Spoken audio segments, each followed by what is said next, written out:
Good morning students. बेटा जी, आज के वीडियो में हमने ये वाला टॉपिक डिस्कस करना है। टॉपिक का नाम है म्यूचुअल इंडक्टेंस, इंडक्शन। ठीक है, अब इसके लिए ये वाला जो सर्किट है, पहले इसको डिटेल में समझते हैं, फिर आगे बात करेंगे कि म्यूचुअल इंडक्शन होता क्या है। पहले ये सर्किट समझ लेते हैं। ठीक है, तो ये सर्किट मैंने यहाँ बोर्ड पे ड्रॉ किया है। अब इस सर्किट को अगर आप ध्यान से देखो तो यहाँ एक रॉड है ना, ये वाली रॉड है, एक सॉफ्ट आयरन की है।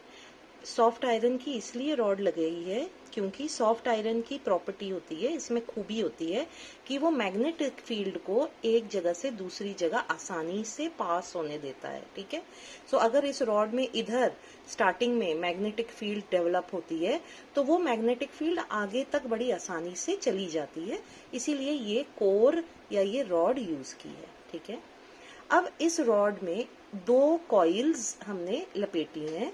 पहली कॉइल को नाम P यानी प्राइमरी दिया, दूसरी कॉइल का नाम S यानी सेकेंडरी दिया। ठीक है, अगर आप प्राइमरी कॉइल को देखो तो प्राइमरी कॉइल में एक सेल लगा है और एक की है। ठीक है, फिलहाल ये की ओपन है, यानी यहाँ पर कोई भी करंट नहीं जा रहा है। और सेकेंडरी कॉइल में सिर्फ एक गल्वानोमीटर लगा है, कोई सेल कोई बैटरी कुछ भी नहीं है, सिर्फ एक गल्वानोमीटर है। और फिलहाल वो गल्वानोमीटर का जो डिफ्लेक्शन है वो 0 की तरफ दिखा रहा है। ठीक है, यानी इधर भी कोई करंट नहीं दिखता है ना। अब हमने स्टेप बाय स्टेप चलना है। फिलहाल सबसे पहला स्टेप, जब ये की ओपन है तो प्राइमरी में करंट कितना है, तो आप नेचुरली बोलोगे कि करंट जो है वो है 0। ठीक है, प्राइमरी में करंट बिल्कुल नहीं है क्योंकि जो सर्किट है वो ओपन है। अब हमने ये की बंद कर दिया। जैसे ही हमने की बंद किया, सर्किट कंप्लीट हो गया और पॉजिटिव ऑफ द सेल से हमेशा करंट बाहर की तरफ निकलता है और ये करंट अपनी डायरेक्शन लेगा और इस तरह से प्राइमरी में जाना शुरू करता है और सर्किट कंप्लीट होती है। ठीक है, अब मान लो ये करंट की मैक्सिमम वैल्यू है 10 एम्पियर। एक एग्जाम्पल मान लो, इसकी मैक्सिमम वैल्यू है इस सेल के कारण कितनी है, 10 एम्पियर। तो करंट पहले कितना था, 0। अब की प्रेस करने से, सर्किट बंद करने से करंट की वैल्यू धीरे धीरे धीरे बढ़ती जाएगी और बढ़ते बढ़ते करंट की वैल्यू कहाँ तक पहुंच जाएगी, 10 एम्पियर पहुंच जाएगी, है ना। यानी करंट 0 से मैक्सिमम पहुंचने लगा। ठीक है, अब आप खुद सोचो, जिस वक्त करंट 0 से मैक्सिमम जा रहा है, इसका मतलब करंट की वैल्यू लगातार चेंज हो रही है। ठीक है, क्यों, तो अब आपके पास सर्किट में जो करंट आया वो आया चेंजिंग करंट। ये डी का मतलब बार बार बताती हूँ क्या है, चेंज। ठीक है, सो ये जो करंट है ये चेंजिंग है। कहाँ से लेके कहाँ तक चेंज हो रहा है, 0 था क्योंकि सेल सर्किट खुला हुआ था, ओपन था, और उसके बाद जब की प्रेस की तो ये करंट धीरे धीरे बढ़ता बढ़ता कहाँ तक पहुंच गया, 10 एम्पियर मैक्सिमम तक पहुंच गया। तो ये करंट चेंजिंग है जो पी कॉइल में से जा रहा है। ठीक है, अब बायो-सैवर्ट्स लॉ के हिसाब से इस करंट के कारण यहाँ एक मैग्नेटिक फील्ड बनेगी। ठीक है, याद है बायो-सैवर्ट्स लॉ? बायो-सैवर्ट्स लॉ हमको बोलता है कि magnetic field is directly proportional to the current, है ना। तो जहां जहां करंट है वहां वहां अपने आप ऑटोमेटिकली मैग्नेटिक फील्ड आ जाती है। तो इसका मतलब इस करंट के कारण भी यहाँ पर मैग्नेटिक फील्ड बनेगी। वो मैग्नेटिक फील्ड भी कैसी होगी, चेंजिंग। क्यों होगी चेंजिंग, क्योंकि करंट चेंजिंग है, इसीलिए इससे जो रिलेटेड मैग्नेटिक फील्ड बनेगी, इसके कारण जो मैग्नेटिक फील्ड बनेगी वो भी कैसी बनेगी, चेंजिंग बनेगी। ठीक है, अब ये चेंजिंग मैग्नेटिक फील्ड के कारण जो फ्लक्स आएगा, है ना, मैग्नेटिक फ्लक्स, याद करिए मैग्नेटिक फ्लक्स का फॉर्मूला क्या होता है, मैग्नेटिक फ्लक्स होता है BA cos थीटा। अगर B बदला तो फाई भी बदलेगा। तो इस चेंजिंग मैग्नेटिक फील्ड के कारण जो फ्लक्स आएगा वो भी कैसा आएगा, चेंजिंग आएगा। ये सब कुछ किस में हो रहा है, प्राइमरी कॉइल में। ये सब कुछ कौन से में हो रहा है, प्राइमरी कॉइल में हो रहा है। लेकिन क्योंकि सेकेंडरी कॉइल इसके बिल्कुल नजदीक है। आप ध्यान दो, टच नहीं हो रहा है लेकिन इसके नजदीक है। और दूसरी बात, ये आयरन का जो सॉफ्ट आयरन की जो रॉड है, कोर है, ये प्राइमरी से होते हुए सेकेंडरी में पास हो रही है। तो दोनों तरीके से, कौन से दोनों तरीके से, नजदीक होते हुए और दूसरी बार इस सॉफ्ट आयरन रॉड के कारण, इन दोनों कारणों से जो भी मैग्नेटिक फ्लक्स P के साथ जुड़ता है वही का वैसा ही मैग्नेटिक फ्लक्स किसके साथ जुड़ जाता है, S के साथ जुड़ जाता है।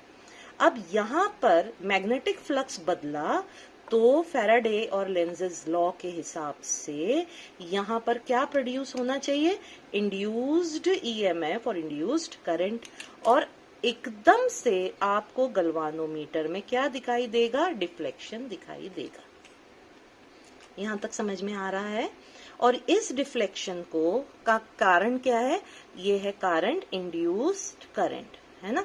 आप ध्यान दीजिए, ये जो सेल वाला करंट है उसको हम कैपिटल आई से दिखाते हैं, और जो इंड्यूस्ड करंट है जो फ्लक्स के बदलने के कारण आता है उसको हम कौन से आई से दिखाते हैं, स्मॉल आई से दिखाते हैं। ठीक है, साथ में इसको यहाँ एम भी लगाएंगे, आई के साथ एम भी लगाएंगे। एम का मतलब है make of the circuit, make का मतलब बनाना। ठीक है, आप इस पूरे साइकिल में क्या बन रहा है, क्या चीज बन रही है, क्या चीज बढ़ रही है, बिल्कुल सही बात है। प्राइमरी का करंट 0 से मैक्सिमम बढ़ रहा है, तो ये करंट मेक हो रहा है, बढ़ रहा है। मेक का मतलब यहाँ बढ़ना, बनाना। और इस बढ़ते करंट के कारण यहाँ पर जो इंड्यूस्ड करंट आया उसको बुलाते हैं current at the time of make of circuit.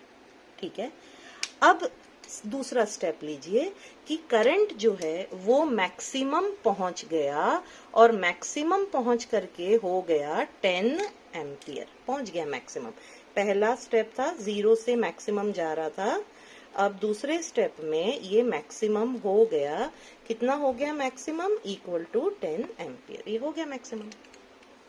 Maximum जब हो गया तो ये कांस्टेंट हो गया या चेंज होता रहा, नेचुरली एक बार सेल है ना, डीसी है, तो एक बार करंट मैक्सिमम पहुंच गया तो वो उसी वैल्यू पर टिका हुआ रहेगा।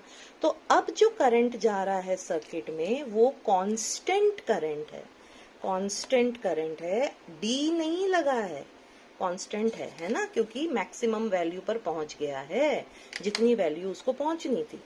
इस कांस्टेंट करंट के कारण जो मैग्नेटिक फील्ड आएगी वो भी कैसी आएगी, कांस्टेंट आएगी। इस कांस्टेंट मैग्नेटिक फील्ड के कारण जो फ्लक्स आएगा वो भी कैसा आएगा, कांस्टेंट आएगा। और कांस्टेंट फ्लक्स के कारण करंट इंड्यूस नहीं होगा। ठीक है, कांस्टेंट करंट फ्लक्स जो है वो करंट को इंड्यूस नहीं करता है। इसके कारण एक बार करंट यहाँ 0 से मैक्सिमम पहुंच गया तो अब गलवानोमीटर का जो डिफ्लेक्शन है वो वापस कहाँ आ जाएगा, 0 पर आ जाएगा। ये बात बहुत इंपॉर्टेंट है। यहाँ प्राइमरी में करंट जा रहा है, कितना करंट जा रहा है, कांस्टेंट करंट जा रहा है। कांस्टेंट करंट के कारण जो मैग्नेटिक फील्ड बन रही है वो भी कौन सी बन रही है, कांस्टेंट बन रही है। मैग्नेटिक फील्ड कांस्टेंट बन रही है तो फ्लक्स भी कांस्टेंट बन रहा है। अभी constant flux induced EMF produce नहीं करेगा, इसलिए सेकेंडरी में कोई भी करंट नहीं बनता है और गैल्वानोमीटर कहाँ चला गया, 0 पर वापस चला गया। ठीक है, अब क्या होगा, जितनी देर यहाँ करंट दौड़ रहा है उतनी देर यहाँ, दोबारा से बोलना चाहिए, जितनी देर यहाँ कांस्टेंट करंट जा रहा है उतनी देर सेकेंडरी का गैल्वानोमीटर 0 ही दिखा रहा है, कोई इंड्यूस्ड करंट यहाँ नहीं बनेगा। ठीक है, अब क्या करते हैं, तीसरे स्टेप में की को हम खोल देंगे। ये जो की है इस की को हम खोल देते हैं, तो करंट अब मैक्सिमम से कहाँ पर जाने लगा, मैक्सिमम था ना, अब मैक्सिमम से कहाँ जाने लगा, वापस 0 पर आएगा। आएगा कि नहीं आएगा, क्योंकि आपने सर्किट क्या कर दिया, खोल दिया। तो जो करंट अभी मैक्सिमम जा रहा था अब वो कहाँ आने लगेगा, जीरो पर आने लगेगा। वापस ध्यान दीजिए, ये जो करंट मैक्सिमम से जीरो आ रहा है, क्या ये चेंजिंग है, क्या ये अपनी वैल्यू बदल रहा है? बिल्कुल। अब ये घट रहा है, ठीक है, तो चेंजिंग है, घट रहा है ना करंट, चेंजिंग है।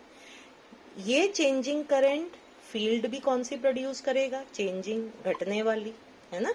फ्लक्स भी कैसा आएगा, चेंजिंग, ठीक है। और इसलिए अब इस चेंजिंग फ्लक्स के कारण दोबारा से इंड्यूस्ड करंट बनेगा, दोबारा से बनेगा। लेकिन इस बार जो गैल्वानोमीटर में डिफ्लेक्शन आएगा वो पहले बार के मुकाबले दूसरी डायरेक्शन में, यानी कि ऑपोजिट डायरेक्शन में जाएगा, ठीक है। और इस बार के करंट को हम बी बुलाएंगे। क्यों बी बुलाएंगे? पहले हम करंट बढ़ा रहे थे प्राइमरी में तो हमने उसको कहा मेक, अब हम करंट को कम कर रहे हैं तो हमने उसको बुलाएंगे break. So make of the circuit या make of the current and break of the circuit या ब्रेक ऑफ द करंट। यहां तक समझ आया? तो जो कुछ भी इस प्राइमरी कॉइल में चेंज हो रहा है, इसके चेंज का असर आपको सेकेंडरी में दिखाई देता है। ये बात सबसे जरूरी है, ध्यान से समझ लीजिए। चेंज कहाँ हो रहा है, प्राइमरी में। की खोला, सॉरी, पहले की खुली हुई थी, करंट जीरो था, है ना, करंट जीरो था, आपने की बंद कर दी, करंट मैक्सिमम जाने लगा, चेंजिंग करंट जाने लगा, किससे, प्राइमरी से। लेकिन प्राइमरी का चेंजिंग करंट जो है वो कहाँ पर असर दिखाता है, सेकेंडरी में, और गैल्वानोमीटर में डिफ्लेक्शन राइट की तरफ जाती है, ठीक है। अब जब करंट यहाँ कांस्टेंट हो गया, सेकेंड स्टेप में करंट मैक्सिमम पहुंच के कांस्टेंट हो गया, तो गैल्वानोमीटर सेकेंडरी का वापस जीरो पर आ जाता है, क्योंकि चेंज नहीं है, इसीलिए इंड्यूस्ड करंट नहीं बना रहा है ये। तीसरे स्टेप में जैसे ही आपने की को खोला वैसे ही करंट मैक्सिमम से जीरो जाने लगा, दोबारा चेंज हो रहा था, लेकिन इस बार बढ़ने के बदले घट रहा था, तो इसमें इसने फिर से करंट बना लिया इंड्यूस्ड, लेकिन इस बार लेफ्ट की तरफ डिफ्लेक्शन गया, यानी करंट की डायरेक्शन चेंज हो गई। तो जो कुछ बदलाव प्राइमरी में हो रहा है उसका असर, उसका रिफ्लेक्शन हमको किसके अक्रॉस दिखाई देता है, सेकेंडरी के देता है। तो इसे बुलाते हैं म्यूचुअल इंडक्शन। मैं इसको छेड़ रही हूं, ये खामखा में परेशान हो रहा है, बात समझ में आ रही है? लड़ाई इसके साथ हो रही है, ये खामखा में ही अपना ताव दिखा रहा है, असर दिखा रहा है। तो ये हो गया म्यूचुअल। म्यूचुअल का मतलब होता है एक दूसरे के साथ जुड़ना, तो म्यूचुअल इंडक्शन। अब आप डेफिनेशन को पढ़ोगे तो समझ में आएगा। It is the property of coil S, S की प्रॉपर्टी है ना, ड्यू टू विच, जिसके कारण वो खुद के अंदर प्रोड्यूस करता है इंड्यूस्ड करंट। कब करता है? जब प्राइमरी के साथ मैग्नेटिक फ्लक्स बदलता जाता है। सब कुछ हो रहा है प्राइमरी में, लेकिन इस प्राइमरी के बदलाव का असर हमको सेकेंडरी में दिखाई देता है। इसका मतलब सेकेंडरी इसके कारण परेशान हो रहा है, तो ये सेकेंडरी की प्रॉपर्टी आ गई म्यूचुअल इंडक्शन। इसके लिए सबसे इम्पोर्टेंट चाहिए कि ये दोनों कॉइल्स बिल्कुल नजदीक होने चाहिए, नियर बाई, है ना। इसको मैं उठा के दूर लेके जाऊंगी तो मुझे म्यूचुअल इंडक्शन नहीं दिखाई देगा। और दूसरा पॉइंट क्या है, ये सॉफ्ट आयरन का कोर इनके बीच के जो रिश्ते को और गहरा मजबूत करता है, इनके बीच के मैग्नेटिज्म को और बढ़ाता है, ठीक है। तो ये हो गया आपका म्यूचुअल इंडक्शन।